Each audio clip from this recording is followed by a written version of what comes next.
Hello, hello, hello. Welcome back to Almighty Blues FC, a fan channel for all to see. Or, yes, we are having a call in show today. It'll be interesting because a lot of things have happened over the past 24 hours. Of course, for people watching out there, Joby joined here, by the way, let's smash the like button as always. And I know there's a very important, last over of an IPL game going on. I am watching that side by side. So that's why I had to move in by 10 minutes. So let's see. Again, thanks a lot for people who've joined, and hopefully we'll have a lot more joining in as people call in as well, and I'll be sharing the link. Or I might be speaking a little bit more in English in this particular stream because we are streaming late in the night in India. So again, if there are a lot of Indian audience which you prefer, absolutely I'll be open to any language. And it's a fan channel for all to see. But yeah, I had a rant video for, of course, Chelsea's performance against Arsenal. It is basically the big news, like you would have figured out. In case you're living under a rock, Ten Hag to Manchester United is confirmed officially. But even before that, I think the biggest news, the breaking news, is just a couple of hours ago this happened, and I heard it. I was shocked. Harry Maguire, very, very unfortunate. Harry Maguire, he has got threats, yes, and that to bomb threats for his house and his family. Like, I don't know what to say. Like, people don't grow up, man. I have no idea. It's a sport, for God's sake. Actually, Harry Maguire is getting bomb threats. Like, is that for real?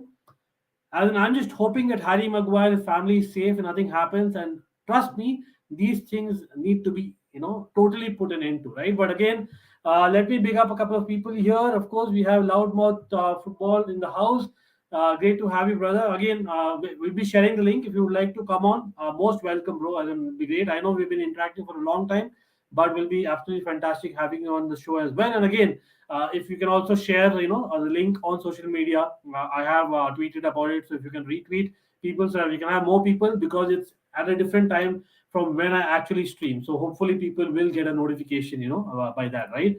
What are the signing needed for Manchester United from Arsenal, in your opinion? Well, bang bang, we'll talk about it because, Manchester United, Arsenal, we know that despite the history, there have been totally, as in a lot of people who have kind of moved from either club. So I think there is a possibility, but we'll be going one by one. Again, depends on the audience. We'll be probably starting off with Chelsea and then Manchester United, or vice versa.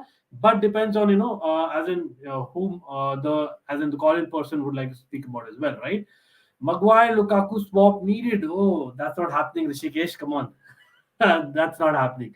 But anyway, and then again, nothing against Maguire again, and thoughts with him, but come on.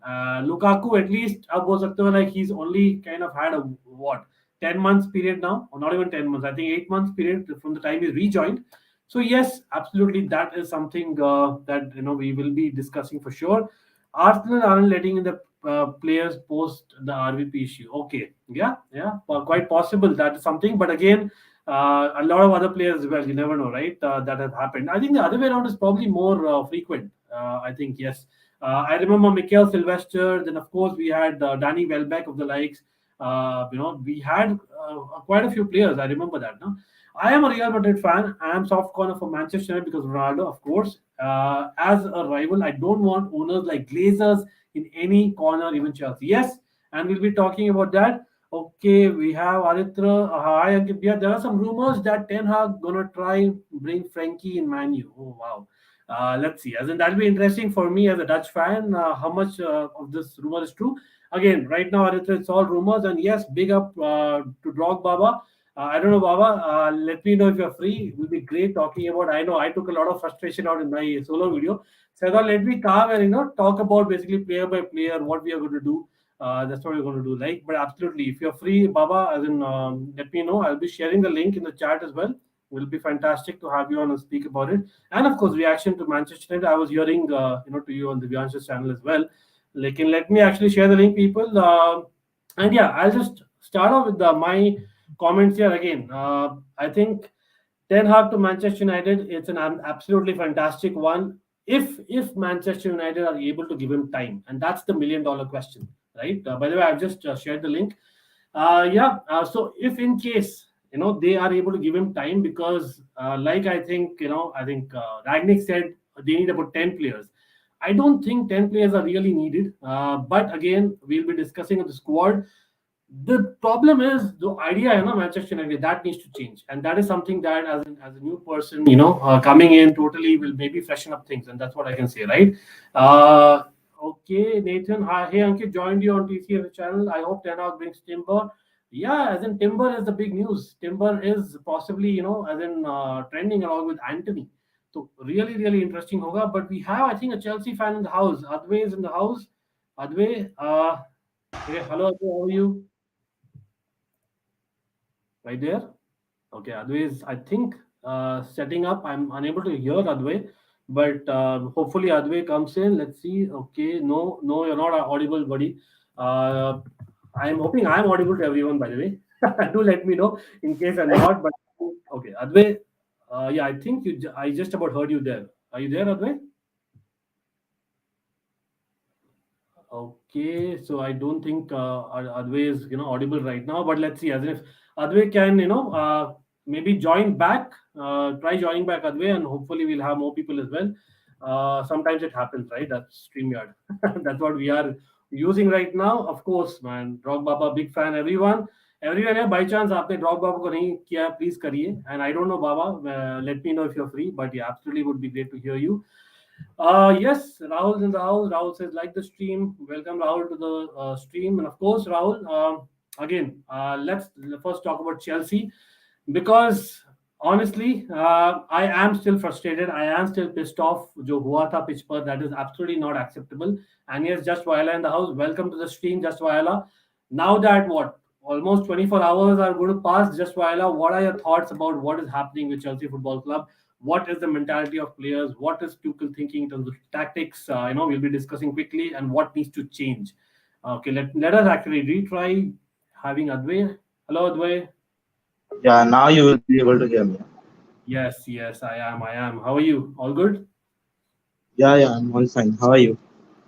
Great, great, great to hear you again. But of course, Adway, matlab, again, as a Chelsea fan, pretty heartbreaking what happened, against Arsenal. Wapis, we made mistakes. Typical of Chelsea in recent years that we make mistakes, especially against Arsenal. But firstly, what went wrong? I would like to hear your reaction. I'm pretty sure you would have watched my video, but wanted to hear your reaction first. Actually, I did not. I'm sorry, but I'm actually busy with studies at the moment. But it's okay. Oh, okay, okay. I, Moving on. I actually Okay, was so on Baba's watch along for one half, after which I was so depressed that I went to sleep. oh my God, why But was that? how The match was like the game totally. I see, the game I see, I think we don't have a defense currently. Yeah, I mean, we absolutely don't have a defense. Rudiger leaves in the summer. Christensen, well, I don't want him anywhere near the club anymore. I mean, look, have you seen the reason that Tuchel has given? Yeah, isn't there multiple reasons, right? One reason is obviously about the No, he pitch. just said that pitch is bouncy. Correct, I correct. mean, I mean, and Malangsar also. I think I'd say Malangsar is not the Chelsea level. Yeah, I don't see him. He will stay next year also. I think because he is this extra cover that he gives you on left back also. But he is not a definite starter. Chaloba the same, not a definite starter. So I don't know. I mean, defensively we are very weak. Aspi Okay, also. okay. Aspi cannot survive 90 anymore. I don't think so. He is he if he plays the big matches also, he is the guy. He, you can see it. It's just terrible. And the midfield also is really weak. I think I'm actually not very sure about the next season. I wanted to see him play Saul a bit more, yeah, because I think when we were COVID struck in December, Saul was giving a couple of good performances. I remember Wolves. I think he played against Everton in that game. The game where we had only 14 starters. I think. Or Yep, was that yep. the game against Wolves only? But yeah, he I was think doing decent. back to He back, played him he on had a left couple wing of back. good performances. Sorry, I was saying that he had a couple of good performances in the cup. Problem is, now we reached the cup final, and by then, it was like kind of too late for us to try something new. So, as in that's what happened in the Carabao Cup. But you have a point certainly because if we are not able to get a control in midfield, then we have a midfielder Saul who has been signed on loan. And again, rumors are saying that Saul was scouted for 2 years and there's a high possibility that we might actually sign Saul, and that is a surprise for me. Then why don't you play him, right? See, Saul he's played on left wing back. I'm not sure of left wing back, but if you can go in this 4-2-3-1 kind of system, I think he can play that left winger type role also. He's done that with Athletic. He Yeah, plays on the left. I think he played against Luton Town I think he had a very good game also. I think he scored a goal. I am not very sure. I don't remember. But yeah, he is giving some decent performances. See, if we are signing him, it's not going over 30, I'm very sure. And Georgie's definite 50-55. He's going to Italy. He's going to either Milan or Juventus. I don't know the exact club, but I think Juventus was linked, and Georgie has to leave. I think this is the last point we can get anything from Georgie.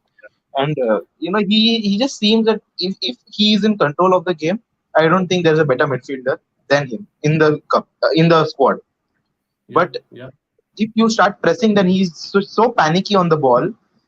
I am actually see if Koa is not there, we look so bad. I'm and Yeah. Kante. I think There's Kante no ball also. carries, right? Because See, Loftus-Cheek being has a lost football, that confidence. Yeah, yeah. Please go ahead. being a football fan is an oscillation. After the Real Madrid game, we were saying, okay, we are good. It's an oscillation of life. I am not sure. Over the last 8 years, I've said so many things. I don't know. Kante, he looks the worst midfielder in that trio. I'm very frankly speaking, he's just Wow. lost his touch after the international break. I don't know. Real Madrid game, he comes back. Even that FA Cup game, he was looking a little. He looks a little leggy also. See, Mm-hmm. he's also been very injury prone of late. This knee Yeah. injury that keeps on repeating. So if we are selling him off, bringing in Chouameni, I'll not be very surprised. I don't want him to leave exactly now because we are in a rebuild. We have again gone in a rebuild. This is classic Chelsea rebuild. 2 years we take to rebuild our strike line, and we As we have have not missed. rebuilt done a complete rebuild. I think Yeah. so. It's I can't don't even have words at the moment. Yeah. So you know what, Adway, by the way, let me get in loudmouth football in the show. Hey brother, how are you? As a long time, then we've been planning to kind of speak together, but yeah, maybe please go ahead and introduce yourself firstly to everyone Mm. watching and of course the panel. No, no, no. I mean, so I run a small podcast. It's called the Loudmouth Football and the Loudmouth Show. But coming to the point again, I think the problem with Chelsea against Arsenal was maybe Tuchel tried to bring in a reflux in the team. He wanted a little more freshness in the team, which is why I think he went with again a different defensive line. I know Rudiger was out with a groin injury, I think. Um, but I still think that this wasn't the right match to go in with Lukaku ahead. Havertz should have been given time on the ball. He is a 90-minute player. You need to ensure that Havertz has to be on the pitch. Timo Werner was the best player for you guys on the pitch, and I rated him very high because of how he was stuttering Ben White. Ben White was totally symbolic. If placed in the Chelsea team, I think Ben White would have actually performed worse than what he did because again, Chelsea's defensive line was they were not as experienced as they should have been. But what I liked about Aspilicueta and Reece James were at least they weren't messing things that much, but there was certain rotation in the first 45 minutes. Aspilicueta, I think, was playing a little ahead. Second half, I think it was more of a rotation where Reece James was playing ahead. He tried his level best to give in 2-3 crosses from the right, but it was just a bad day because in the second half you had all the possession was in your hand. There was no fish market happening on the pitch, but it was more of Arsenal defending deep because they knew they need to retain that score line.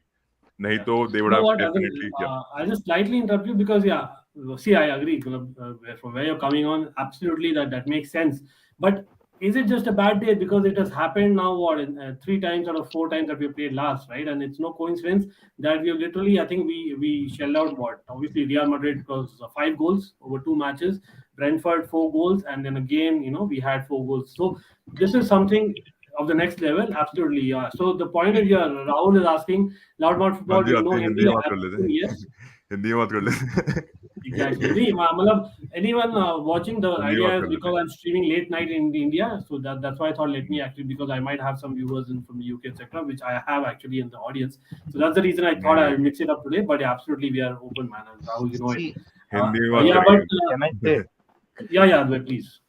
I also feel Tuchel's system is a little found out in the Premier League at the moment. The game he played against Real Madrid, the second leg, I think we outplayed them, yeah, until that point of Modric's brilliance. I Mhm. didn't see much of them on the ball. There were patches, but they were not very comfortable. In the league, it just doesn't seem like that.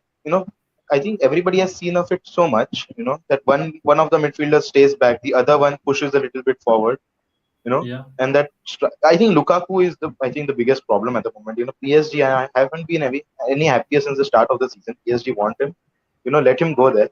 I There don't is even care actually news, by the way, Adway. I because don't know see, if you heard. You know what the yeah, yeah, latest? I AC know. Milan is probably the way out, right? As of, for people who don't know, again, anyone who joined newly, the idea is today, like we'll have a call-in show. We'll discuss Chelsea and Manchester United. Of course, Manchester United with Ten Hag and Chelsea because of the Arsenal and the few performances that we've had. There has to be some changes, be it tactics or be it the squad next season, whatever we can. Assuming, of course, whether we have Tuchel, we should have considering a new owner, sensible owner comes in. But I think AC Milan may get new ownership as well, and I think it's Qatari ownership is what they are seeking. If that goes through, then obviously I can see that there's a possibility that there's a way out for Lukaku. And imagine Inter Milan kind of despising Lukaku, and then Chelsea also despising Lukaku. This is a real possibility, Adway. So what are your thoughts, Usman? I don't know whether you know, but I am also a big AC Milan fan, I know, you and told me. I don't want him in AC Milan. Yeah, I know Ibra leaves at the. I don't see Ibra, staying that long. Oliver Giroud is doing well. This is the thing. All Chelsea strikers, they go to Italy and they do so well. And the day they will come back to the Premier League, I know they will struggle. This is the thing. Many people are speaking about Tammy. Even I feel Tammy has done well in Italy, but you have to also consider the fact that in Italy, the average age of defense is 40 years old. Yeah, there's no pace in any defense. You see across teams. Yeah. So it's okay. He's done well, and I think Mourinho will will drill that personality also into him. I hope so. I don't see him coming back at the next season at least. We will have Broja coming in. I think Havertz will stay only another year. I don't see him staying more than another year because he's just that kind of a player who will play for a bigger club than Chelsea. Bahrain He owner, just sorry, yeah. I think Kai Exactly. Havertz will just be a lifer, to be honest. If he's getting these performances in Chelsea, he has to stay in Chelsea. Chelsea has become a bigger club after 2005. I think they have done massively well. They won the Champions League last year. They're doing really well. I don't think there is anything wrong. No, This no, season they've Chelsea been is a an little immense off. club. I'm supporting them. I'm not saying they are not immense club. Thing that happened with Hazard also. He extended once, but the next time he left. I see something very similar happening with Havertz also. I don't want it. I am not asking for it, but I see it happening. So I think that attacking rebuild that we are doing, I think it will come in. It will happen again another 1 year.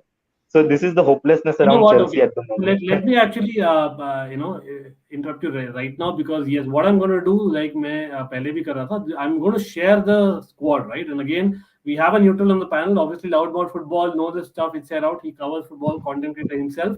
But if I'm not wrong, he's a Liverpool fan, right? So, but Yeah. he covers content, so that's why I'm wanting to have him. And of course, Adway is there, right? So quickly, we'll just take a vote here. And again, people in the chat as well. Everyone do vote, and we'll come to Manchester United for sure. So do stick on.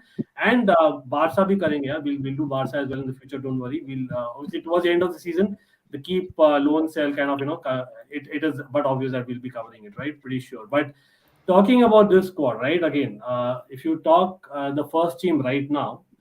In terms of the cover, I think that is the whole issue, right? As in, again, I'll move to Loudmouth Football because, see, in terms of cover, say Liverpool or say Manchester City, the kind of cover that they have got, especially Liverpool in January, like it's a fact that even their backup, there's a confusion whether they will start or not start. Like you don't really know what's your first team right now. Then it's difficult. With Tuchel, the things are different because it's Tuchel kind of chopping and changing, and that's why it's difficult. It's not because of the players.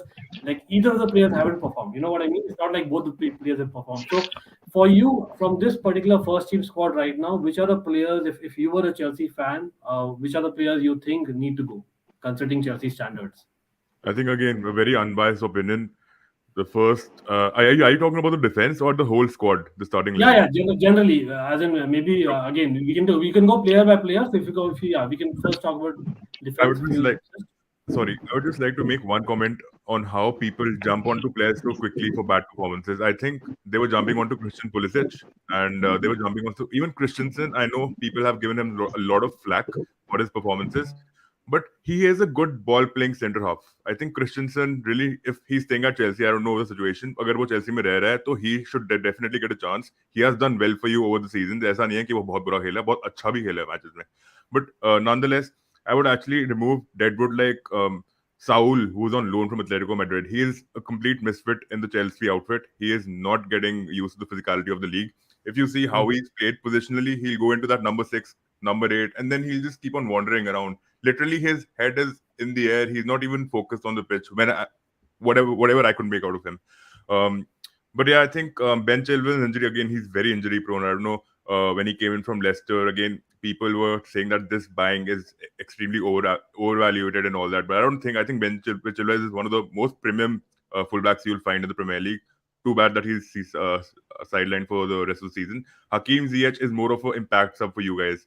He can also play well in the first 60-70 minutes, but uska jo impact as a substitute aata hai, his long balls are pretty crazy. So I think the only person that I would actually want to give game time to, knowing that they are not the best, Malangsar, Ross Barkley situation is very tricky again, because Ross Barkley on his day performs really well as an attacking mid, as a number 8.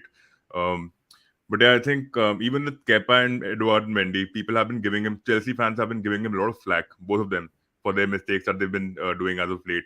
I think Kepa was a quality keeper. What happened was a downgrade on the morale. His morale regressed massively. Again, with Mendy, I think the situation was a little off. With Mendy, I think, again, a match or two, maybe he was just exhausted from whatever games he's played. Too much game time, maybe. I don't really know how to assess the situation. But Mendy is a premium keeper as well. I think, again, Chelsea fans should be supporting these players. They shouldn't be giving them the flack at all. So Okay. I think, I hear you absolutely, and that's great thoughts. Again, like, the reason I had a neutral speak first is because, again, as a Chelsea fan, as someone who really loves the club, as in we might just react sometimes. See, quickly before I go to Nick Blue, by the way, big up to Nick Blue who joined the panel as well. But before I could come to Nick, couple of points that I want to make is like, yes, I have gone on record saying that, for example, Werner, Loftus-Cheek. So these are people that I would have loved to have done that consistent level of performance, to be saying that okay, they deserve a place in the starting 11, let alone the squad, right? Because that is the potential that they have. But have they done that enough on a consistent basis, and knowing that we want to go for the league and then we want to break the domination that is happening between Liverpool and Man City, right? And that's the next target. So for me, that has got to be the main thing, right? So, and for me, they are not having that enough, and that's the only reason. Even in my video, in my Ryan video, if you saw, like, that is the only reason I've said that okay, it's great for them, but for me, Timo Werner is potentially playing for a move, and cannot be coincidence that all of a sudden in mid-April he's kind of standing up. But absolutely good for us, and others need to take an example from that and actually perform. The fight, I think Nick made a great comment on the comments. It's about the fight, the hunger. It's an Arsenal London. It's a London derby. It's a London derby where it's against Arsenal, a team where we know that okay, there is an X factor to it. Plus, they are fighting for the top 4, so no one will be happier than us for them to kind of miss out on that. But let me actually okay. Okay, this is one last statement I'd like to make on RLC. Again, I think RLC suits a team, a smaller club, again, like someone like Fulham or someone like West Ham, who play more physically. They won't enjoy much of possession. I know West Ham is an attacking-based, possession-based model, but I still think he'll fit that team better than Chelsea, because Chelsea need more fluidity in the center midfield. I think Kovacic and Kante as the pairing provide that together. So that's just my 2 cents on that. Okay. And Nick, I don't know if you are available to speak right now, but I would love to hear your thoughts before I go to Advay again on the squad. But Nick, great to have you again on the panel, mate. How are you doing, firstly, and first reactions on Arsenal match and about the squad, man? Yeah. Hello, thanks for having me on. Hi, chaps on the panel. I'm very disappointed and frustrated at the same time. I'm still frustrated because it's not like Chelsea Football Club, to perform like this against a top rival. Arsenal is a rival, big rival. And for, all the years, through the decades, it's always been a massive game. And every time Chelsea used to play in these games, they showed up. All right, even before, when we didn't have great players, we showed up we didn't have technical great players in the 80s or 90s even. They came later, but they showed up and they fought for the badge and the shirt. Now these players don't. And, it's happened too much now this season. It's happened on a lot of occasions. And, it's sad to see. But even when we had great players like Terry, Zola, I could go on, Petrescu, all these players, but they always fought for the badge. We don't have that now. We don't have leaders. We have Aspie, Thiago, I could say Rudiger. We have 3 leaders in the whole squad.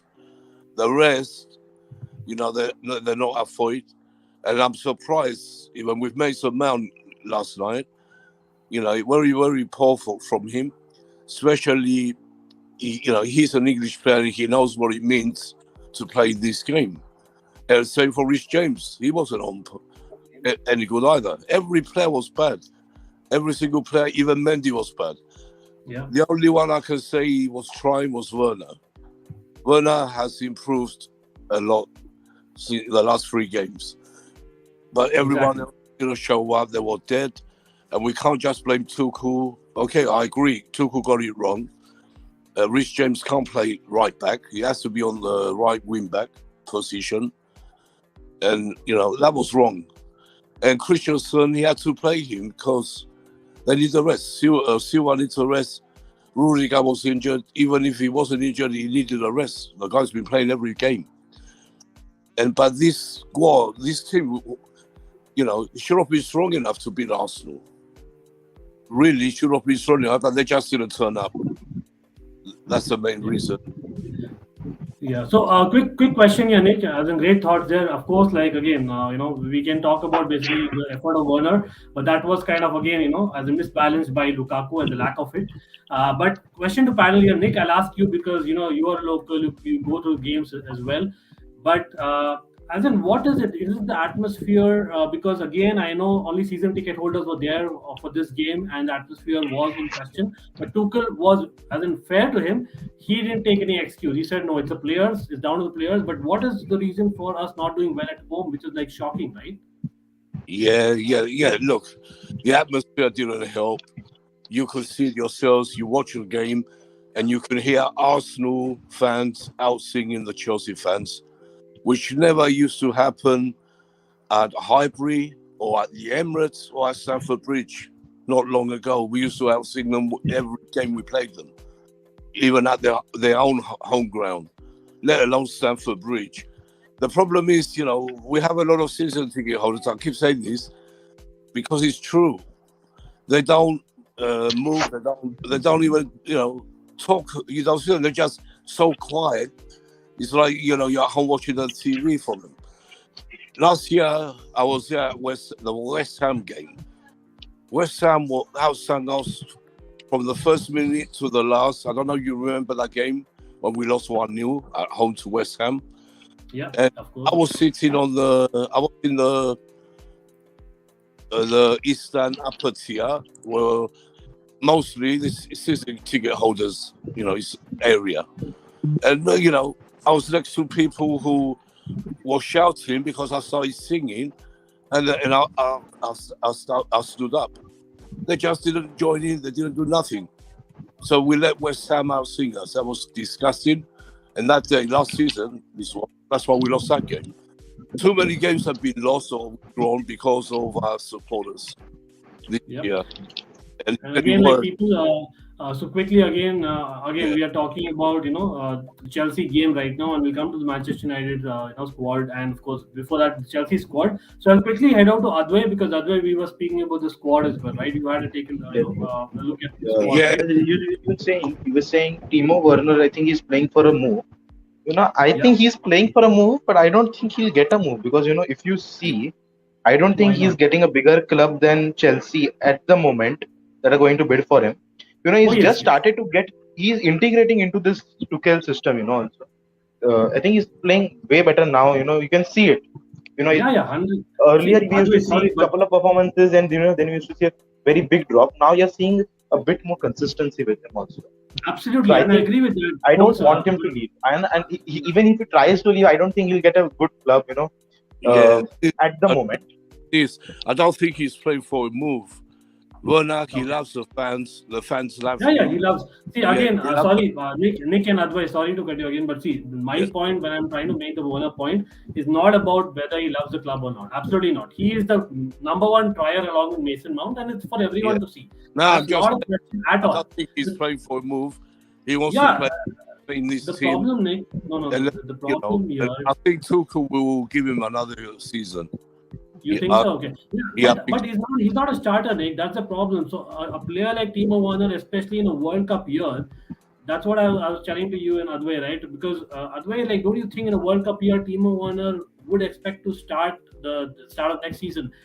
And trust me, like, hand on heart, you tell me whether Timo Werner is a person for Chelsea to lead the line or be the second forward for next Okay. season for us to win the league.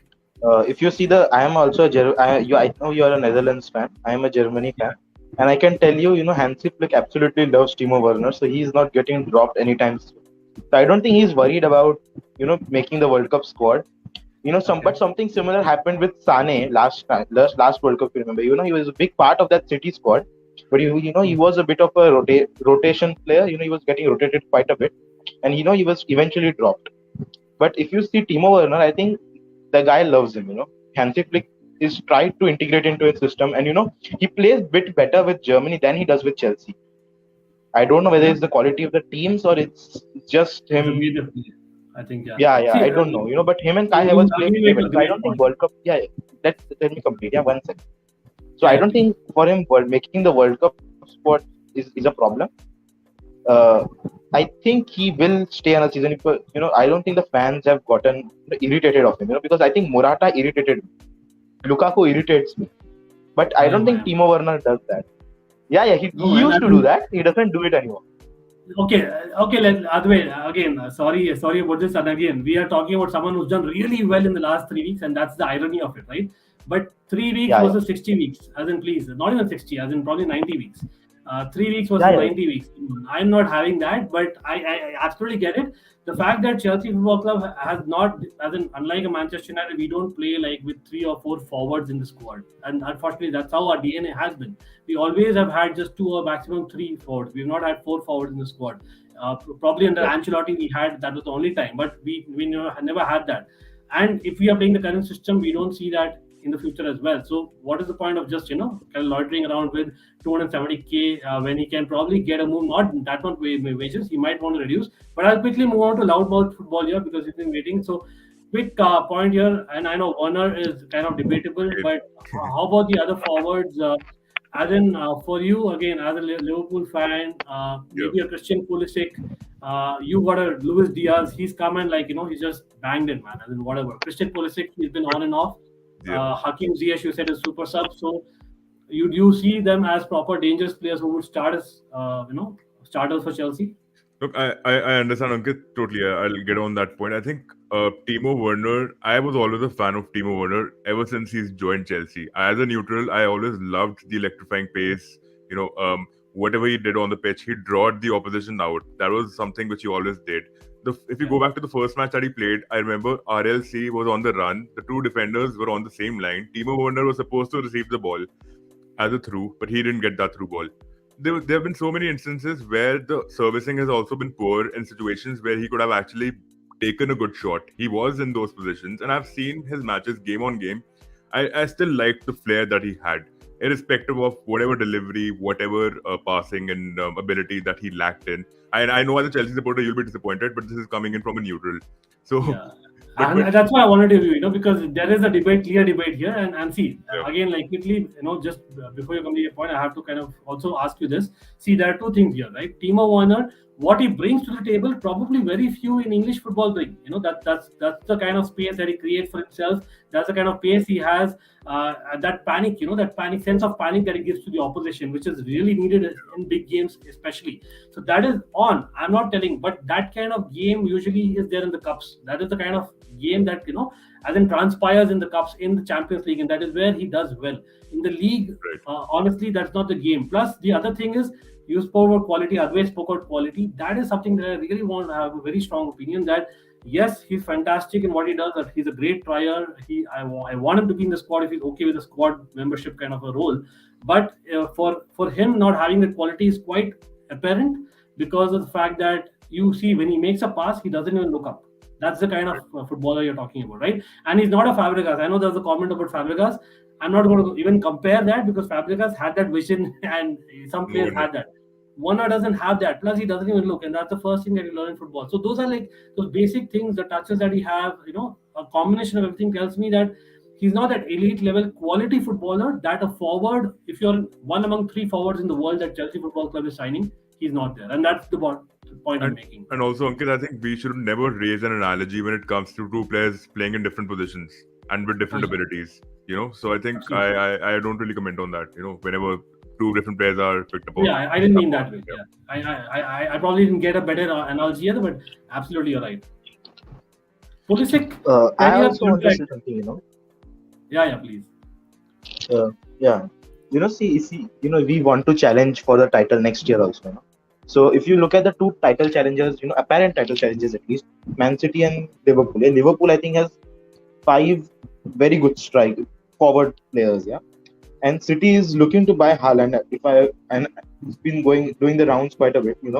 So if you're telling me, you want to undergo a full transition season again, even if we say we won a Champions League last year, it was a transition season.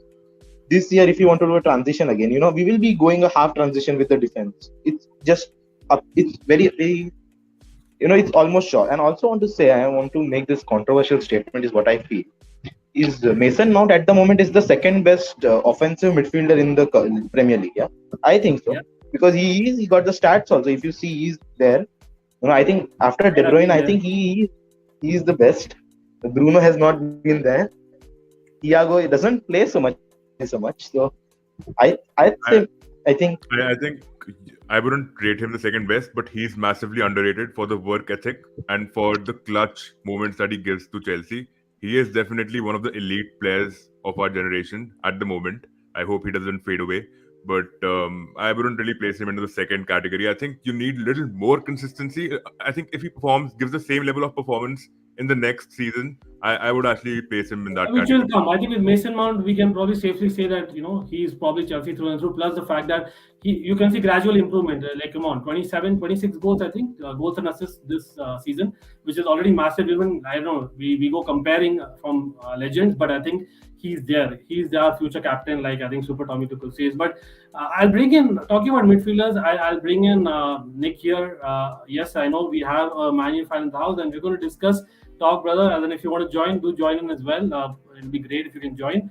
But Nick, coming back to you if you're there, what about the midfield, like the Jorginho versus Kante versus Loftus-Cheek saga? And where are you on that? As in, who's the person you would keep? Who would you sell? Who do you kind of, assuming we get a new owner soon? Yeah, we're going to get new owners.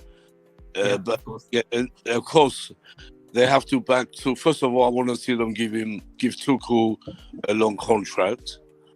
And talking about midfield players, first of all, we have Gallagher, Billy Gilmore to come back.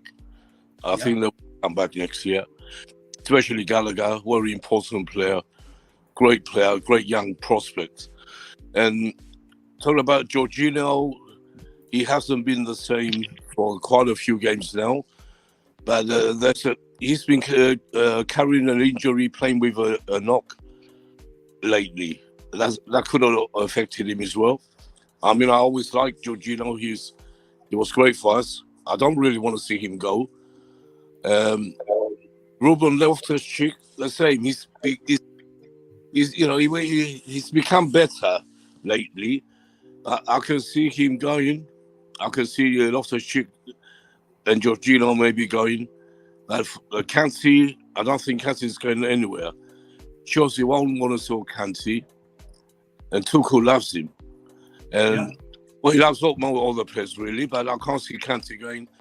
Even if he can't play that much, he's a valuable player, great, one of the best in the world to have on the bench.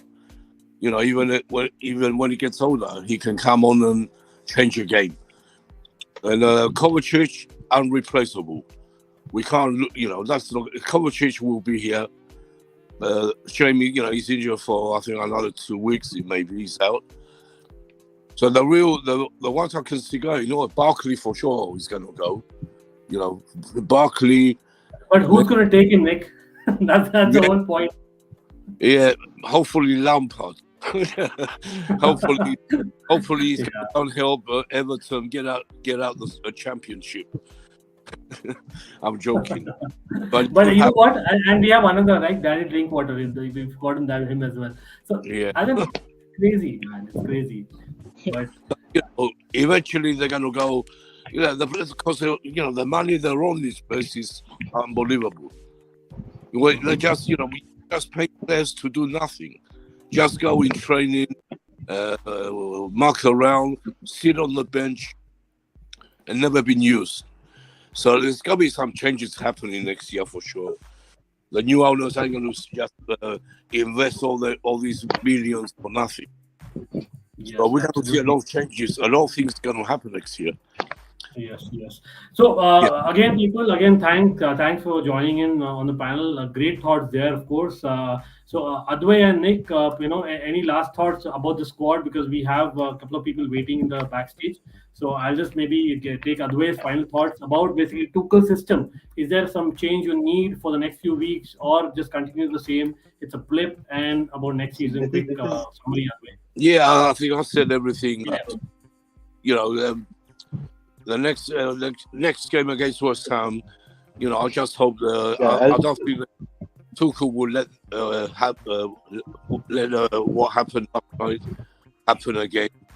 It's going to be a stronger team probably, but the players have to show us. We can't keep losing home games. We've never lost 3 consecutive home games since 1993. Exactly.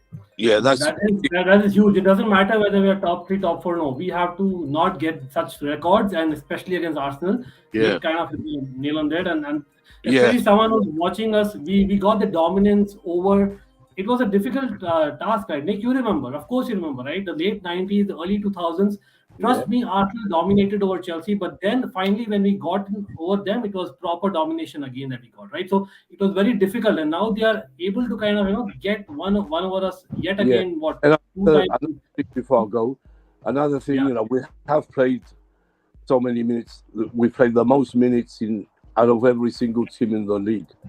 Correct. We had a lot of matches, So I don't blame the players too much. They were, I do blame them for last night because they should have fought for that game. 100%. But, overall, I'm proud of them overall, really. Absolutely. It was a hard right? And great stuff from Nick. Of course, Nick, you're welcome on the panel next time as well. Hopefully we hear from you, and we are in a better mood the next time around when we discuss. But absolutely fantastic having you, mate. Thank you. Okay, chaps. Okay, the Chelsea and yes, Adway, we over to you as well. Even I Please, have to Adway. say something. I think this is been the season because when the season started, I think we knew we were the third best side, behind City, Liverpool. So it's not like we have done terribly. Like United just fallen off. We have, I think we did not win the title. If we win the FA Cup, you are now 3 out of the 6 trophies you were fighting for. One major English Cup. So it's been an okay season. If I think the priority is the FA Cup at the moment, I think we have to win that. And I think this is a weird part of the season also, because you are going to finish third. You are not fighting for the 4th place. You're out of the Champions League. You're in the FA Cup finals. The Carabao Cup is done. There is nothing left to play for effectively. I can understand, you don't want to lose thrice continuously on your home stadium, but this is a part of the season where we can just be like, okay, we are I think the most chill fans at the moment. Yeah, and then it's not really City, Liverpool fighting for the title. You can enjoy the season more. Yeah, and I'd also say, I don't know about Alonso also. You're not talking about that the spot. I just don't want him to be there next year. We can get anybody. I think it will be an upgrade on him at the moment. Offensively, this player is so much. This Alonso tax that we play continuously, 2 goals every game he plays. I don't know. Lewis Hall, he was doing well, but okay, you don't want to bring an academy player. You don't want three academy players because I think Chalobah will be there, Sar will be there next year. So yeah, I mean, it's an okay season. It's okay now. You can just enjoy the end. City Liverpool fighting to Yeah. the neck. So yes, I think you can just Well, be yes, chill. that's what. And of course, as in we Yeah. have Thank you for having me. our opposition fans. They are kind of happy. But again, great to hear from Adway. Adway knows this stuff as well. Again, Adway, thanks a lot. Hopefully, we'll have more discussions. Like I said with Nick as well, we'll probably have more positive discussions. And you're right. We should be positive, and Adway is gone as I was trying to complete that. But absolutely great to have Talk Bro in the house. Talk, a long time no see. How are you? Yeah, I'm all good, bro. I mean, I've got over the pain of the other night because that was, like, as you know, very painful to watch. Well, first, I want to say thanks for having us on, Ankit. And secondly, I think the job Thomas Tuchel has done with that team, considering the circumstances of the club recently, which I think, again, I'm going to say it now again, whether it's 6 months, 12 months, or 2 years, 3 years, whatever, questions are going to be asked about what's happened to Chelsea, right? Because the way it all happened like it did, I found it all quite bizarre. It was really, what will come from that? I don't know, but I think questions will be asked and there will have to be answers. And but yeah, like the way Tuchel has kept that squad together, and like you mentioned there about football that you've been playing, the Arsenal game, I think, look, it is what it is. I think the team, you did what you did in Madrid, which was absolutely sensational. I didn't watch long for that. It was top class football watching that game. I mean, the way you went at them like that, with the 3-2-5 was wow. I was like, come on, that's what we want to see at United. You know what I mean? No fear, trust in your players, trust to the system, trust in your manager, and give it a go. So for that reason, I think if Chelsea keep on with Thomas Tuchel, which I should imagine, I don't see why they can't. To be fair, I think the deals that are being talked about and the people who are potential buyers, etc., have got plans, they've got funds. I think once that is out of the way and it's settled, I think then Thomas Tuchel, if he stays, next season is going to be a difficult season for everybody when it comes to Chelsea. There's no two ways about that. Yeah. Okay, but of course, great to again get a neutral opinion here. But come on, the big news has been obviously first thoughts has to go out to Harry Maguire, man. As in, what is happening, man? As in, time and again this happens every week. What is the bomb thread and whatnot? As in, I have no words yet. But Ten Hag. I'll tell you what. Firstly, on the bomb scare thing, I mean, I hope whoever gets caught for that, they get a serious amount of time in jail because it's just absolutely ridiculous. I mean, listen, the guy's not been playing well for us. I know that. I'm one of the first to admit that. You know what? But I always say, I give players credit when they deserve credit. I've got no agendas. If they're playing poorly, I'll say, look, pal, come on, pull your socks up. You're not playing well. Simple as that. But I wouldn't, you don't go down that route. It's just ridiculous. In terms of Ten Hag, I mean, look, it's an exciting time, but that's all it is at this stage, in my opinion. It's a possibility. There's nothing's guaranteed it because as we've seen with under Ole and then under the couple of games Michael Carrick had, he seemed to do quite well. But under Ralph, he just couldn't get him at it. He just really couldn't. So I think there is going to have to be a big cull and a purge in the squad. And then there's all kinds of rumours about how much is going to be spent on players, But for me, they are going to try and make a marquee signing, the Glazers, because I mean, that'll be the remit is, okay, chat 10, you can have what you want, but you've got to then give us you've got to make a sacrifice in terms of letting us make that one marquee signing, whether it be Harry Kane or Declan Rice, if it's possible, just because they want a big name to carry the brand of the club, shirt sales, and everything that comes with having the most expensive signing Manchester United in their history. That will generate income, no two ways about it. So all I can say, all I can do is hope that he actually does work with the youth. He's got a license to bring in the youth. Trust them. We've got to trust him for at least two seasons. I'm not expecting anything for 2 seasons, Ankit, if I'm honest with you. Just keep us in league. That's what I'm asking. But the reality is different, right? Talk as a brother. And know that things change. Tuchel changed it. Contest changed in the past. So the expectations. Let's be honest. It is one of the biggest clubs in the world, if not the biggest, right? So that this is probably the last kind of attempt in recent seasons that you got to change and chop, and this guy needs to deliver, right? Oh yeah, there's no two ways about that. But like I just said, I think, like I said it, I don't know if I said it to you, or you might have been on a stream when I did say it. I said, like about 18 months ago, I said, Yeah. Manchester United, when it comes to managers, they need to change their approach, how they appoint a manager, in terms of, if they're going to go for someone like Graham Potter, you put somebody like that in and say, right, listen, no pressure. All we want you to do is, if you can get us anywhere near top 4, great stuff. And especially in the first season, right? Try and use some of the youth, etc. But no pressure. And I know, what's his name? Brian McClare was on the paddock about a week ago now. And he was talking away, blah, blah. And he said the exact same thing. I was jumping for joy. I was like, yes, there you go. An ex-Man United legend saying exactly the same thing.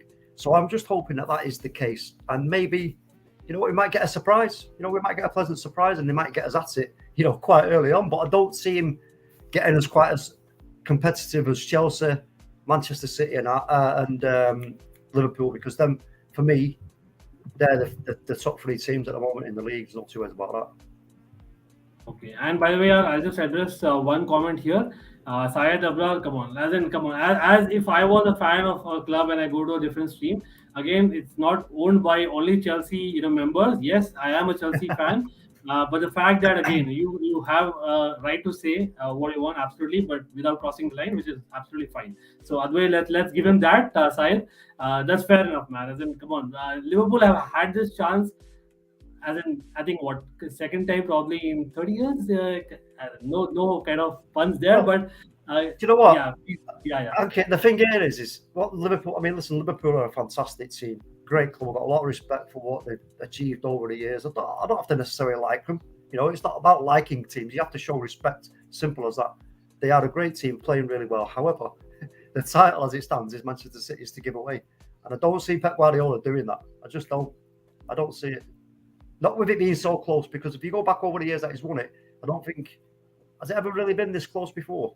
With so many little games to go, I think probably your season, right? When Sergio Aguero scored that 93rd minute goal. I think probably that is the one that I remember.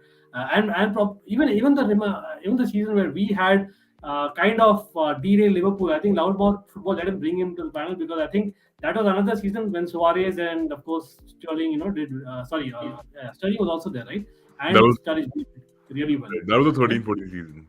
Correct. And it was really close, because I think Man City, Liverpool and Chelsea were 3 there, and we lost to Sunderland with Aspie giving a penalty, and then our season was gone, and then we went to Liverpool, and obviously, beat with Thomas Callas as a centre-back. That was one game to remember, and then Crystal Palace happened to you, right? And Man City came. So that was another very close season. But again, I'll take your opinion as well. What about Manchester United, Ten Hag? I know that you follow a lot of international football. What do you think? Yeah, I've seen Ajax play in the Champions League season in the past couple of seasons. I still feel we are yet to see what Ten Hag can actually bring to Manchester United, because it is, anyone and everyone will hit a conundrum when we start analysing his tactics and what philosophy will he bring. We know what philosophy he goes on with, attacking football. But the question is, the current set of players that United have, will they be able to live to that promise of giving in that endurance, the capacity that Liverpool and City and other attacking models show on the pitch?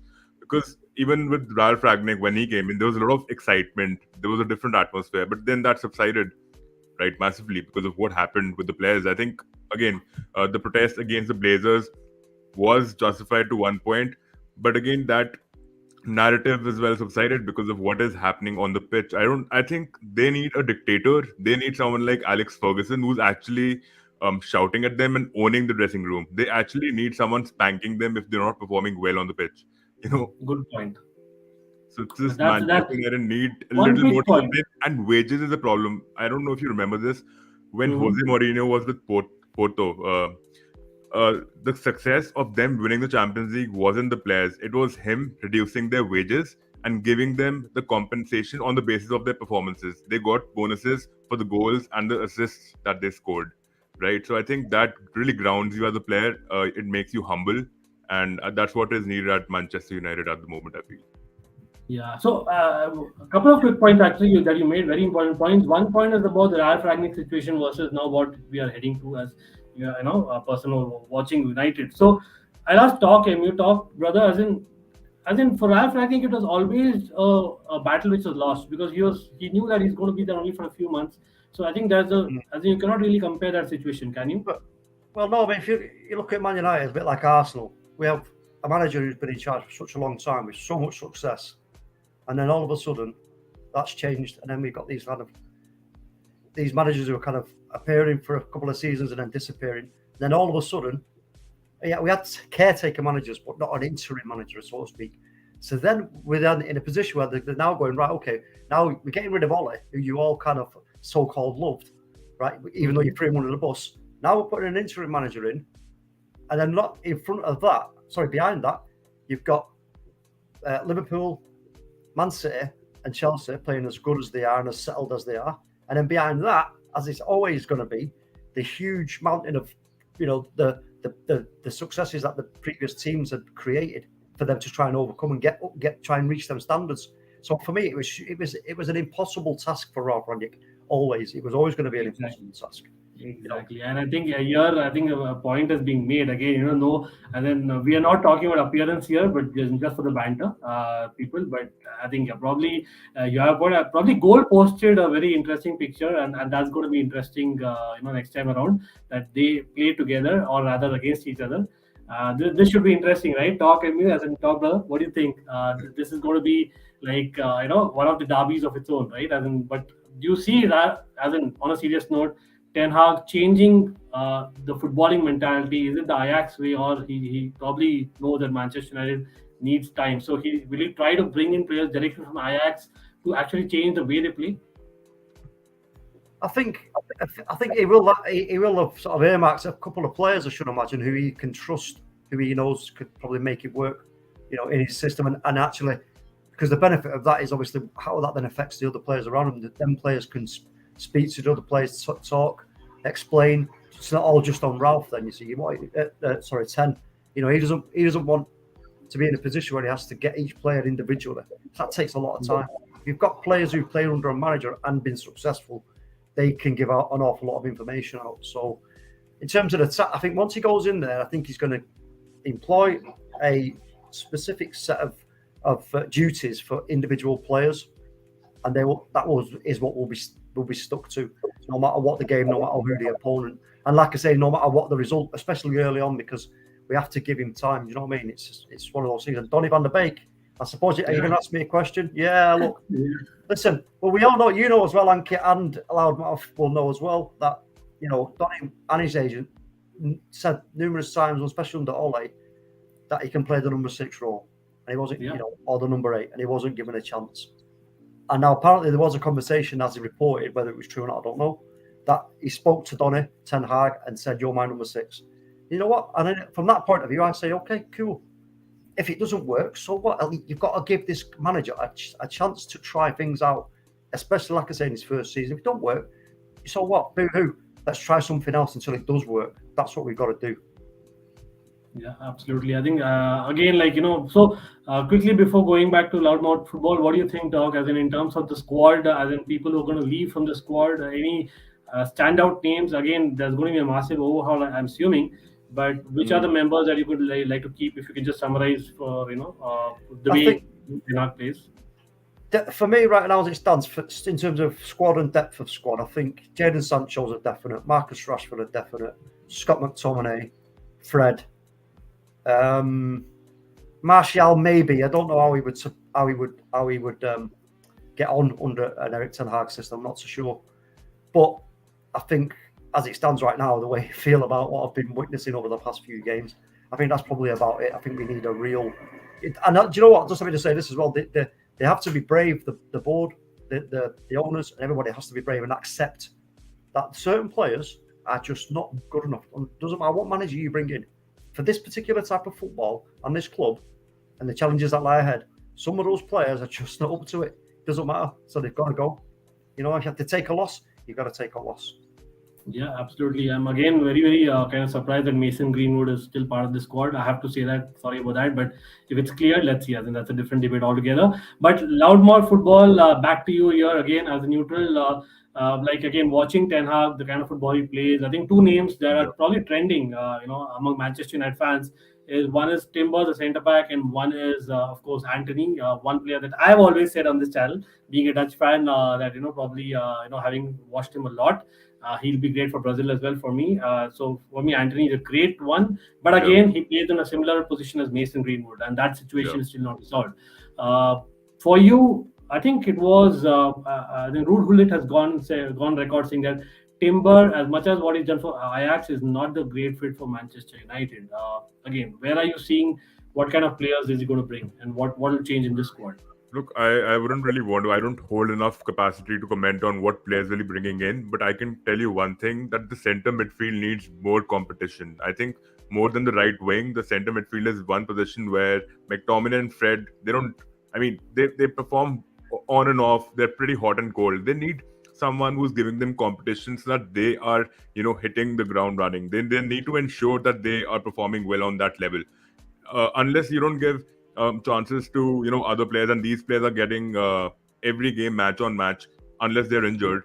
I think United are still going to be the same average team that they are at the moment. I think someone like Tukemi, I think is a guy called Tukemi, who's a good centre midfield addition. He is very versatile, has played as a number 8, as a number 6 as well. I think he has that hold in the midfield. I think you need someone who is a holder in the team, who can actually distribute the ball as well. There is no creative distribution happening from the midfield either.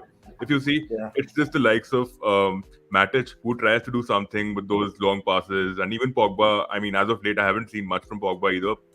But I think you need someone who's been, who steps up in that position. I think you can't just have Bruno Fernandes and the other players doing the hard work. Bruno Fernandes's performance has gone a little awry as well. I think because of his positioning. I think he was playing a little deep in certain phases of the game. In the last game that he played, he delivered a couple of balls to Rashford. Rashford's touches were pretty off. I feel that that's just one person trying to deliver long to another person, right? There is no team coordination in it, and there's no chemistry which reflects on the pitch. Again, that's not the Manchester United way of playing.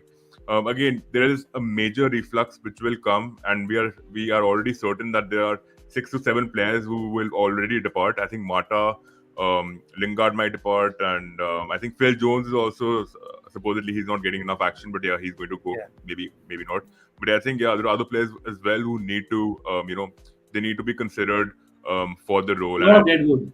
I think they might be Redwood, but at the moment I think Anthony and Tukemi, I think these are 2 players who I'd like to get in. I've seen the likes of Anthony playing for Ajax. I think he's been a terrific addition, and you just need someone who is living up to that promise. I think Chouamani, let's be honest, the entire world is after him. So I'll be really surprised if he ends up in Manchester United. Probably, I think talk, brother. You know my kind of affiliation towards Dutch football. So Gravenberg, I've been calling for months. And if you're talking about Donny van de Beek kind of being able to play with Fred, there were comments in the chat. I feel Gravenberg is probably an upgrade to that. I really feel that, because I think as a double pivot, he's something of a future that probably he should look at himself. But again, there are rumors that he's probably going to Bayern Munich. Chouamani is going to Real Madrid. That is possibly, again, the reports, tabloids say that. But I'll actually talk about this because I think let's move on back to Chelsea for the time being. This is basically, again, some breaking news. Just a few hours earlier, we heard that Sir Lewis Hamilton, and Serena Williams, being investors in Sir Martin Broughton's consortium, which is one of the consortiums that is going for, obviously, the bid. But as in talk, I know that a few, as in sporting kind of phenomenon, they have kind of invested in certain clubs, and probably, as in, I'm assuming Jordan's probably a kind of example that PSG has used. So is it a pure marketing kind of a strategy? But 10 million is a huge amount. So do you think Chelsea should look at basically be connected to consortiums who are having that backing, or is it just marketing, you feel? It's a tricky one, isn't it, because listen, you've got, first of all, what you want to do is protect the club's best interest, which is going forward, staying competitive. So I understand why when Roman was sort of handing it over, was saying, look, I want this to be sold to somebody who's actually got at least $1 billion ready to invest into the club to make sure that the takeover is smooth and the transition is smooth, etc., etc. But the positives of such people, as you mentioned, being involved, I think, because they're sporting people, they understand what's being in a competitive sport is all about. I didn't know this one. Sorry, but I didn't know this one. Lewis Hamilton is an Arsenal fan. He's an Arsenal I fan, lied. is he? Oh man, What? don't tell me. No, So surely we not. have. Now listen to this talk. As in, again, people watching. So if in case we get, as in Todd Boehly, who's one of the favorites, as in Goldstein, if I'm not wrong, that's the name. He's a Spurs fan on the same consortium. And if we get Sir Martin Broughton, we have Lewis Hamilton as an Arsenal fan. So by default, I think Stephen Pagliuca wins because Stephen Pagliuca has the backing of John Terry. Discuss. It's crazy. I mean, you don't want people involved in the club and owning parts of the club who are fans of your rivals. That's quite bizarre. It really is. I mean, you know what? And you know, this is exactly what I was getting at earlier when I first came on and I said the questions that will be asked about what's happened to Chelsea. This is all happening because of the situation that Chelsea have been put in. And I find it all so bizarre and strange. And for me, I think the government, really, what they should have done is gone and take a step. Once Roman gave it up and now he's out of the country and he's gone, that was the moment for the government to go, okay, let's just hold the phone and hold your horses. Let's just slow this whole process down and give it a little bit more time because it's just it's like a fire sale. You're talking about one of the biggest clubs in English football and a massive club in Europe, and you're trying to do a fire sale on it. And again, I'm saying this as a football fan, not as a Man United fan, because I'm not. I hear you. You know what I mean? This is about football. This is about keeping the integrity of the Premier League, keeping everything on a level playing field, so to speak. And I know, look, people will say, yeah, but Roman came in, he changed the Premier League. So what? It was going to change at some point. Anyway, if it wasn't going to be Roman, it would have been somebody else. So that doesn't stand up for me, that argument, because it would have changed whatever. And in fact, I think it changed for the better because it did become exceptionally more competitive. And also, you then, look at those rivalries you had with Liverpool between Mourinho and Benitez. I was just saying. Yeah, exactly. Because for me, I think the fact that we broke the domination, again, talk, you won't like me saying it, but the fact is that Manchester United domination was kind of, started from Chelsea itself, right? Because we kind of, got there. We were far from you all, right? In the league at least, right? And here, some great kind of banter and some great kind of comments coming in the chat because, Ambani money reigns after IPL. Advani wants to, become number one, so Indian. So anyway, you know what? Again, Mumbai Indians not doing well. That's about the IPL, and I know that Indian, kind of investment is not going to happen in the Premier League anytime soon. So let's not actually expect that way. But again, I won't be surprised, few years down the line because it's really grown. We know how abilities are, and yes, big up to Nidhi as well. Nidhi, thank you by joining connectedly because yes, it's late in the night here. That's why today we are doing an English stream, so we're having some of the international audience, especially talk. After a lot of months, finally I got the opportunity to get him on. That's fantastic because yes, the time difference doesn't help a lot of times. But hello to Nidhi, and of course, people who check out Menace and the Monk, they're going to release a great video tomorrow, so do check that out as well. Serena Williams and Lewis Hamilton, what combination will be great if they join, even if they are not from football. A sports person perspective is always different. Yeah, as in they will have a say to some extent, right? That's absolutely something that you can expect, right? But again, Syed is making a lot of Chelsea comments, so let me quickly take this. I generally felt when Chelsea signed Lukaku, he might stay for longer than he stayed in Inter, but things went for a toss. Felt sad for Chelsea fans. So again, talk, brother, you've seen Lukaku, a lot of it in Manchester United, a lot of it probably recent years as well. Probably, I think the rumors being that AC Milan is maybe an outlet for him if AC Milan get a new owner and they're able to invest. Do you think Lukaku should go that way? Do you see a future in Chelsea just as someone watching him? To be honest, I think he's probably best for both parties. To be fair, I think best for the club and for him himself. If he can go back to Italy and have a good latter stages of his career, I think it's a great thing for him. And for Chelsea, I think Chelsea, one thing Chelsea never done and they never will do is stand still. They've tried it, and again, like I say, if they keep Tuchel, which I'm pretty certain you will. Why would he want to? He's not going to want to start a new season with a player that has not quite worked out because you cannot plan around that. You can't build around that. It's just not a feasible thing. And I think this will be maybe something that Thomas Tuchel has already earmarked to the board and to what's the lady's name? Is it Kanavskaya? I can't remember her name. Oh yeah, Marina Granskaya. So Yeah, again, there's a huge debate there as well, because I think there is basically one stat that I think the only kind of major signing that we made in January in the last 3 years, from the time Sari's been here, has been Gonzalo Higuain. The Gonzalo Higuain. Can you imagine? So while she has done excellently in terms of negotiation and she has been the backbone of Chelsea, while we won the Champions League, there are issues when it comes to the her ability to kind of get to the best of players, and we are kind of going for the second choices and third choices. You know what I mean? So maybe it's probably a blessing in disguise. Again, that's just a debate I'm putting. But as an outsider, do you see Chelsea kind of making anywhere close to good sightings for us to win the league? Are you having that kind of vision? Again, I think this all comes back down to how whoever, when it comes out who's actually got the club and bought the club, and what their statements of intent are, what their plans are for the future, what their financial backing is.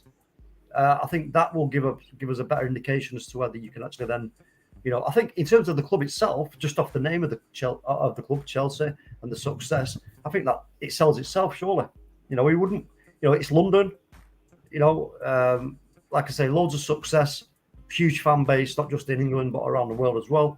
So it's a huge, it's got a lot of pulling power. There's no doubt about that. But like you say, I don't know the inner goings on at Chelsea with sorry, I can't remember. I can never pronounce her name, but you know what I mean. Yeah, exactly. Yeah, I don't know how things. Yeah, just call her Marina, man. As in she Marina, that's right.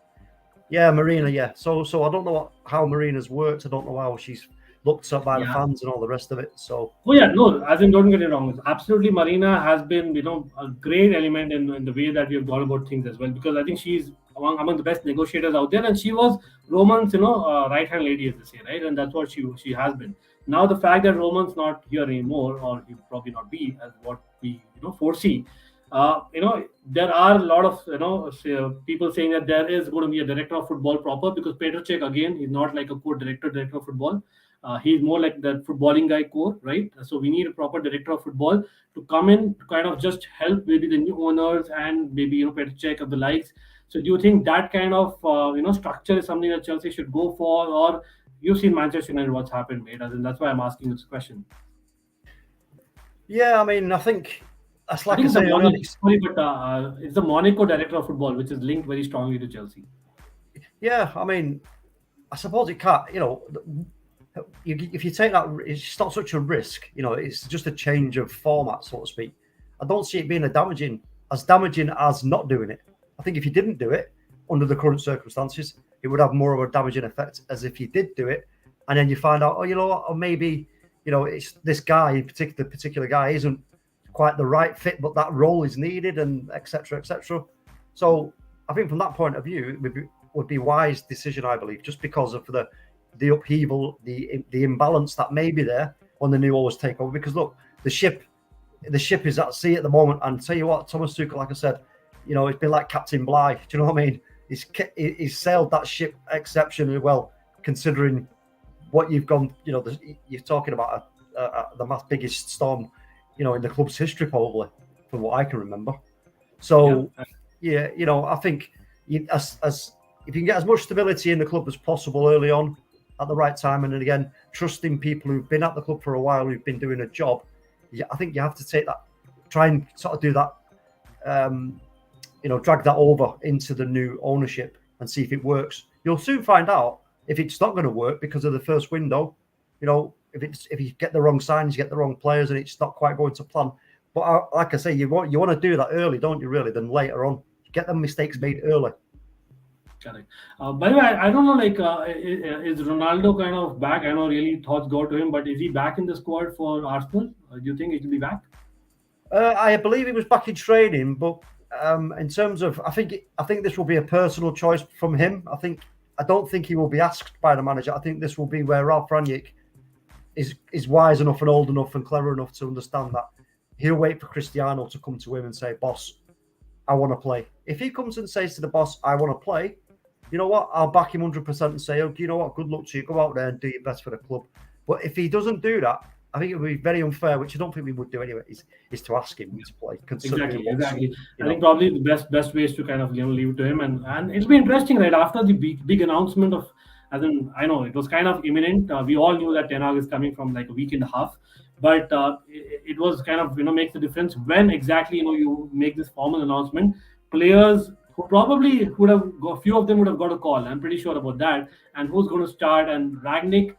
Do you think Ragnick may have had a chat already with Ten Hag? You have a feeling that as well, right? Pretty sure. Yeah, so it's a huge possibility, and probably I would say I'll put money on it being the case rather than not being the case, just because Ralph's had such a struggle to get this. And I think I was going to mention earlier that this is probably going to be the biggest struggle for Ten Hag is actually altering the mentality of these players. I think that's going to be his biggest struggle, is the mentality side. You know what I mean? So maybe if Ralph has had a chat with Ten Hag and maybe asked him, if he was taking charge of this game, what's your thoughts? If we see a 4-3-3 lineup, we definitely know he spoke to Ten Hag. You know what I mean? Yeah, absolutely. And yes, people, I know that there is a Barcelona game. There's a Burnley game going on actually. Burnley Southampton. I think Burnley is one. Okay, wow. As in Roberts has scored, so it's pretty interesting that game. What's happening? But let's see. As in, imagine if Burnley get 3 points, man. And what do you think? Well, do you know what? Listen, when it first broke that news, I was absolutely like gobsmacked. I was like, "Whoa, that's a huge risk by Burnley." But you know what? We all know, as you know, Ankit, we're football people. We watch football, not just our own clubs. I watch loads of different football. It's a huge. They're taking the risk on the manager balance and the refreshment of the mentality of the squad. The kind of how the squad's feeling, because I think it got a little bit stale with Sean Dyche. But again, I said that they might have cut their nose off to spite their face. In terms of if it's I think they probably are going to go down. And who would you rather have to get you back up? You need a Sean Dyche to get you back up out of the championship. Exactly. Do you know what I mean? Yeah. We need that kind of character. And again, I would fairly say that just that ginger character is something that we missed. Probably in the last couple of weeks, even, right? It was very clear for everyone to see. But again, the kind of football they play, you can argue that probably they don't deserve. But again, that's a point that people miss out on. That's part of football. It has been part of football, especially English football, for years, man. As in late 90s, we remember how the football used to be. Apart from 2 to 3 teams, no one used to play sexy football, right? I think that's how it used to be. So I think we have to respect that fact, and that's part of the culture. And I think Burnley have brought that to the Premier League, and that is probably going away. And let's see who's going to be the long term for them. But right now, I'll just show the table quickly. And I think in the chat, Ankush was trying to join. Ankush, if you can just rejoin, I think your audio wasn't working. So if you can just rejoin, because we are here for a few more minutes for sure. And again, people, if in case, you can share the stream, brilliant, on social media. If you can take the poll, it will certainly help us. And we'll get to the end of the poll as well. But let me just share what the Premier League table looks like right now.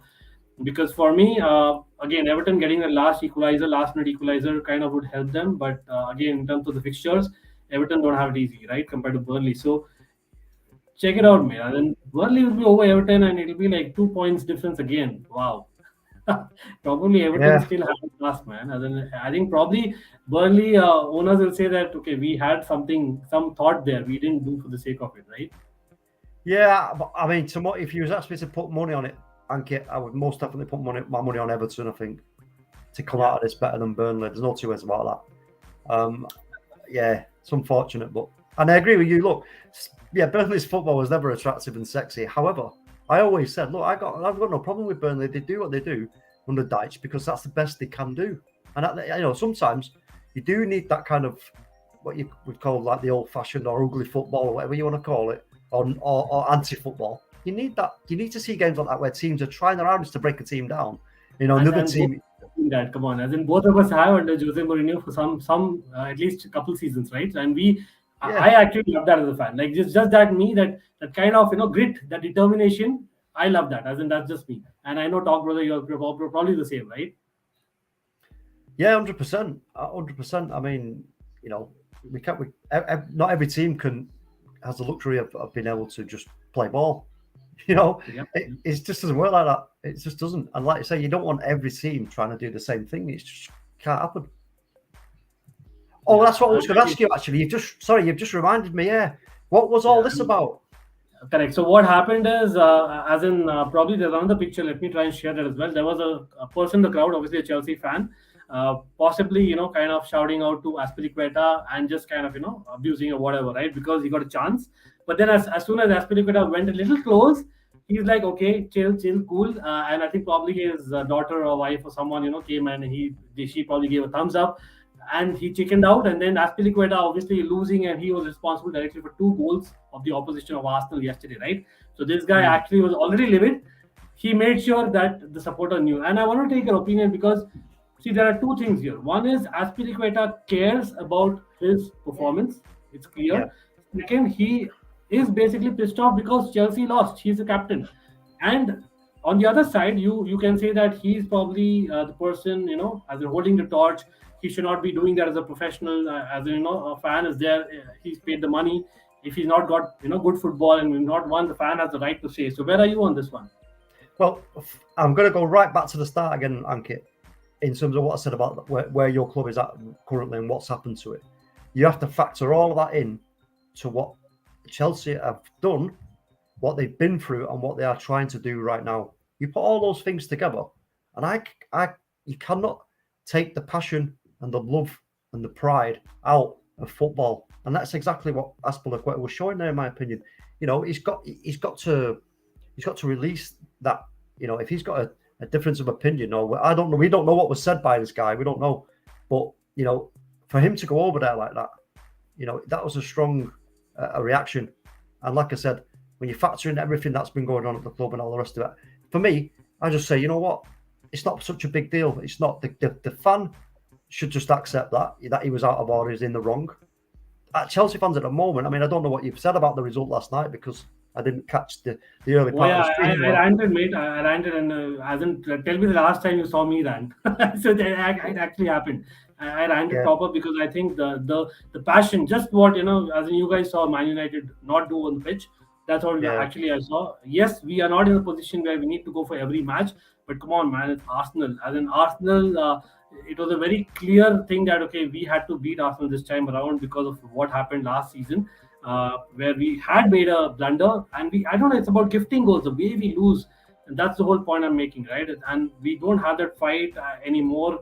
It's only for the clutch games, only for the moments that we are there, and we have great players. I love my club, I will. But the fact that I think those players, not enough, are playing for the badge clearly shows, especially at home, right? I don't know where you are on that. Yeah, I mean, look, you do want, you especially against, like you say, rivals like Arsenal, etc. I know Arsenal have been a bit of a thorn in the side for Chelsea for a few games, FA Cups, etc. And you expect to see a lot more, but you know what? I think just given this club's position where you are, it's quite clear that you're not really going to get the league. You're safe in your spot. You're getting European football. I think this was more a pride thing for the fans, and I think, I think the players themselves were disappointed as well, also because they know, they're playing for the fans. Don't forget, they always play for the fans, and I think Chelsea at the moment, you've got a team that Chelsea fans are proud of. I'm sure, that you respect and everything. And like I say, in games like that, one-off games where Arsenal kind of sort of take a chance in a way. I think from my point of view, Arsenal they had to take a chance, and you know what, they got, in my opinion, got a little bit lucky on occasion in that game. It's as simple as that, and you can't ever plan for that or try and tacticalize that. You can't. So, I just think it is what it is. It's one of those things that it's one of those things for the season, Ankit, where you're just gonna have to go, damn it. It's happened 4 times in the last 5 games, mate, and that's the reason that I ran, to be very honest. And that's so unlike Chelsea. We don't do that. Like it's been a long time. Probably the last time we saw that happen was under Lampard, towards the end of his era. That's what I would say, right? Absolutely. But let me actually take a comment because I think there's a lot of banter going on here. Ankit, what about me? Of course, I want to get in touch. So Advay and Rahul are mods, शायद इसीलिए मैं बोल रहा हूँ क्योंकि वो mods है तो there is something of an activity they're planning with the mods. Hopefully we'll get there, right? And that's the idea. I hope there are no offenses there. Ankush was not able to join. Absolutely no problem, mate. Ankush, आप जानते हो, we are always here. Yes, by the way, we are streaming live tomorrow. We have another Manchester United fan in the house. That's United Road. I believe Anshuman, he's in the house tomorrow. Hopefully, we'll have a great stream. We'll try and stream maybe in a few hours earlier. I know today is very late in India, and that's why we're doing 100% English stream. But it's more about just getting other viewpoints. Like Manchester United have a big game against Arsenal, but because talk is here in the house, brother, what do you think? What's going to happen with Manchester United? Where are you calling fourth, or it's going to be Arsenal after last night? I think, look, whilst it remains mathematically possible, I'll always back my team and say we'll get fourth. Yeah. I mean, realistically, that what needs to happen is, on Saturday we really need to turn up big time. We really do if we're going to have any chance of getting that top 4 place. Because Don't worry about that, mate. You will certainly turn up against Chelsea, and Chelsea will become Charity FC again. I am sure what happened with Jadon Sancho, right? So, well, you know what? Listen, this is the thing. Is look, we can only hope that this news today gives a little bit of settling to the team. They want, some of them want to fight to stay at the club to play under Ten Hag, etc., etc. And but in terms of actually who's going to get the top 4, like I say, I'll always back my team as long as it's mathematically possible. But if I was going to put money on it, I suppose I would have to lean towards Tottenham just because it's Conte, Son, and Kane. Yeah, and a theory that I don't know if you heard a couple of my last streams. You know what I said? If Tottenham don't finish 4th, Kane this time he's 100% going, right?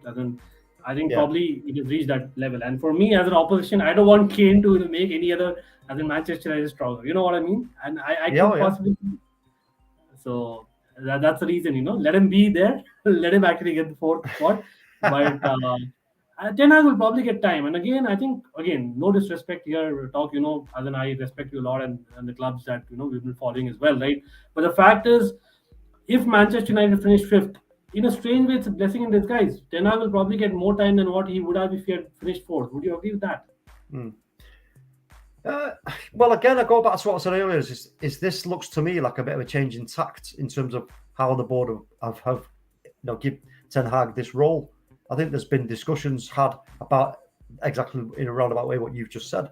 So I think either way, I think he'll be fine either way. Just because, like I say, even if we got into the Champions League, the Glazers look at that as they're like, oh, great, it's a bit more income.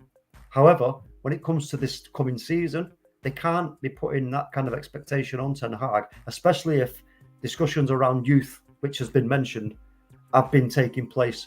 Because if he's going to introduce your players like maybe Will Fish, the defender who's currently on loan at Stockport, or James Garner, who's been playing absolutely out of this world for Nottingham Forest, and as we know, Alanga is at his time, and we saw Hannibal the other night, etc., which I thought, on a side note, was the wrong thing to do to put him in there, but that's another story. But there's a lot there for him to work with, so he's going to need time for that to happen. But I think, like I said, and the Glazers, I believe, will be happy if they get a marquee signing, that they can get the shirt sales, they can carry the club for that season, 2 seasons. I think they'll be happy.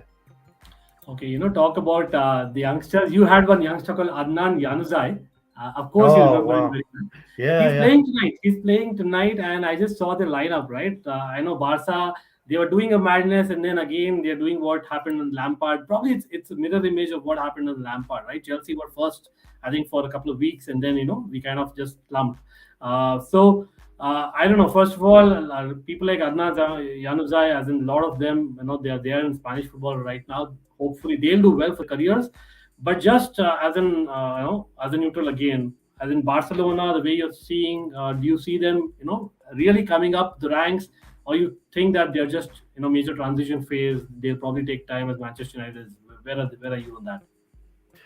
Oh yeah, I think there is a transition stage going on there. There's no two ways about that. And I think it was a bit. I think there was a bit of like when I say rabbit in headlights going on. I mean in a good way. In terms of the play, it's like, oh, it's Xavi. Wow, it's Xavi. He's a legend. I think there was a bit of that going on early doors. But it was always there was always going to come a moment where it was going to be a bit of a struggle. And I think Xavi is still going to need probably 2, maybe even 3 windows and some youth to come through. I think for him to actually get something that he can really get, that he's going to be consistent, consistently playing well under his tactical setup, etc. So, I think a bit of time is needed. Yeah, and again, your question is about Real Madrid talking about Barcelona. As in, I don't think, man. Harry Kane, I really doubt if he leave England. But for me, again, yeah, if Tottenham don't finish, who knows, right? It'll be like I can see him fitting. Definitely, if say Manchester United finish fourth, that can be one option. Maybe who knows? Just about if depends on Cristiano's future as well. Of course, he's going to stay. Is what talk will agree on that. But for me, I think probably Real Madrid, they are good, man. As in with Mbappe, they're good. I really doubt if he'll move. For me, Harry Kane is stuck, like Adway is saying. Like Harry Kane is probably stuck, absolutely. Okay, here, Matata United saying, we just have to hope Ten Hag isn't soft and liar. Come on, not about lying, but I think probably what you mean, right? As a United fan, probably Ragnick did not get a fair chance, right? No, and I think one thing I will say, which I know for a fact, Ten Hag is not a hairdryer. He's more of an arm around the shoulder type of manager. True. That's strange, actually, but it's true. Yeah, it is very true, Ankit, as well. You well know, and so. Yeah. But having said that, again, this is about how you manipulate players' minds, how you instill confidence, how you instill desire, and actually set targets that are achievable. And once you hit those targets and you feel the success of that, and everybody's patting each other on the back, like, yeah, well done, that was great, we did well.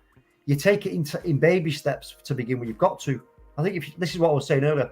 Putting too many high targets in front, in terms of what's just gone behind us, would be the wrong move by the club. And I believe that they've learned from their mistakes in the past, and that's exactly what we're going to get here: is baby steps, slight improvements, small improvements, which will build up and build up and build up into 2, maybe 3 seasons' time, where we could actually then maybe stand alongside your Chelseas, your Liverpools, and your Man Cities. The other question we've got to ask ourselves, Ankit, and so do Manchester City fans and Liverpool fans, by the way, is by the time we do get to where we need to be, are those managers still going to be at those respective clubs? And are those clubs still going to be at the same level? Correct. And football changes every week, right? And that's a great way of putting it, talk, because I think for me, as in I am reactionary. I have been saying, like you probably heard it as well, like Werner, I trusted him entire last year, beginning part of this year, and then I literally went on record saying that he's a fraud. Like this guy has actually fooled us that he's not a footballer. And now after I said that, all of a sudden he's turning up. So, and that is what happens with managers even more, because they change their tactics, luck, there's a portion of luck, a lot of it, right? Absolutely. Yeah, of course. I mean, but again, it's about, like you say, when a manager changes tactics, you have to show faith and confidence in areas of the team that are actually doing it for you. So you have to work around that. Make them the ones that you're getting the more of the talking to, the more, make them feel like they're the most important, etc. This goes on in changing rooms, you know what I mean? And at clubs. So then for Tuchel maybe to change tack a little bit and go with Werner, to get something out of him that obviously Lukaku isn't providing, I think that's quite clever of Thomas Tuchel, because we know he's a clever manager. You know what I mean? So, yeah. He's going through a tough time. He's just going through a tough time. On a personal front, as well as what's going on in Chelsea. So for me, the players need to back him, and that's the whole point that I ranted on. Like, this guy is there, and he said that he's going to drive a 7-seater or whatnot, and of course, literally he's not going to do that. But we needed that kind of a manager in the situation. He's a perfect manager for us. If you cannot back this manager, who will you, right? So. Oh yeah, without a doubt. I mean, this is what I'm saying. I mean, I think part of this is surely, Ankit, whoever these people are that are going to buy this club, right? You're looking at that club and you're going, right, wait a minute, where is it currently? What state is it in? And yes, the answer to that is, as we all know, it's in a fantastic state. It's in a really good position. You've got a great squad, one of the best managers in the world. You've had success recently. You're still up there in and around it with, your Man City and your Liverpool. So that is that for me, the remit there is between them all. Whoever's into making the big decisions, first priority is forget Lukaku. He shouldn't even be in the equation. The first priority is sit down and speak with Tuchel, make him feel settled, make him feel valued, give him the assurances of backing going forward, and get him settled down. Because if you do that, the rest of the squad around him that you're going to be keeping will also settle down. Then in terms of Lukaku, like I say, that's a situation which I think maybe, as far we don't know, but maybe that's already been decided. Yeah, maybe that's something that again we can only speculate here, but again we can only kind of put in our views. But absolutely fantastic. Again, having talk after a long time, and again people who join in late, do smash that like button. Always helps. Every like helps. Every subscription helps. Each day as it counts, right? And Talk has been a big contributor to the channel. The background that you're seeing here is all created by Talk, and he's one of the best designers. Not just that, he knows his stuff. He's been a fan of the Premier League for God knows ever. So for me, it's great to actually have a conversation with him, hear him a lot of times. He's there very actively on Man United agenda. You can find him. And again, big shout out to Loud Mouth Out Show. They were there in the panel, beginning part of this stream. Hopefully, we'll have them again. But we'll do this quite often. Talk. I know that the time difference hasn't helped, but hopefully we'll do this one again. People, you are more than welcome. And yes, we kind of mixed up the language based on the time, the audience that we have, depending on the time zone. No problem. Yeah. No problem So- to me. I mean, if you want to sort of burst into, sorry, what language is it specifically? I think it's probably Hindi that most of our audience Yeah, okay. follows. Yeah, But I think it's English. That's cool. As well. It's cool, bro. Universal language. I'm cool, bro. If you want to say something in English and then speak Hindi, man, I'm down with that, bro. You know that. You know what I'm all about. Yeah. You know what I mean? I'm 100%. down with that. But listen, thank you so much for having me on your channel, because you've done. I remember, the first time I came on your channel, the first time I went and seen your channel, I was absolutely sort of blown away. I was like, wow, this guy knows what he's talking about, and this guy's well on it. And you know what? The hard work that you've put in is reflected in the success that you're having now and how quickly you're growing. Because Well, it's just the start, brother. And again, you've been part of the Yeah. success. You're part of the team. And of course, people watching, the mods here, of course, right now we don't have many watchers right now because of the odd hour. It's almost 1 a.m. here. But again, the fact that I think, again, once I start, as in streaming at different times, hopefully we'll get back those people, because we, like, Talk, we discuss a lot of football, not just Chelsea. And that's why we kind of rebranded, and where Talk helped us a lot as well. And Matata United say I'm unable to smash the like button twice from Tanzania. No, it's enough if you do it once. But welcome, good one there. But I think for now that's it. Yes, we will experiment a little bit of time. Of course, with the cricket going on as well. I don't know, Talk, brother. Do you follow any cricket of late? I don't. I used to watch it a lot when I was a younger person. I really did. I used to love it. You know what I mean? But it's all. I know what I do know is it's changed a lot, and it's changed for the good. I think the IPL has been absolutely sensational for cricket. I think it's actually helped. In terms of the England, the ICC. Is it the Ashes ICC? and ICC tournaments. Yeah, I agree 100%. Yeah. Coming on, but again, so we have a small channel, Almighty Blues Cricket as well. So with the IPL going especially, my team is Bangalore, right? So I'm kind of backing them this time. So I'm like, let me stream, but it's just not Bangalore. There also we cover all franchises, and we're planning to cover international cricket as well in the future. So there itself we have kind of restarted work. So hopefully we'll have a lot more audience there. But yes, people, we are live tomorrow. Technically today in India, but yes, we're going to be live at 6:30, and that is for the cricket talks. But coming back at 9 p.m. Indian Standard Time would be United Road, and again, Talk, if you're free, please step on, brother. As in, if you're free at, I think it'll be around 4:30 UK time. In case you're free, definitely you're welcome. But great having you.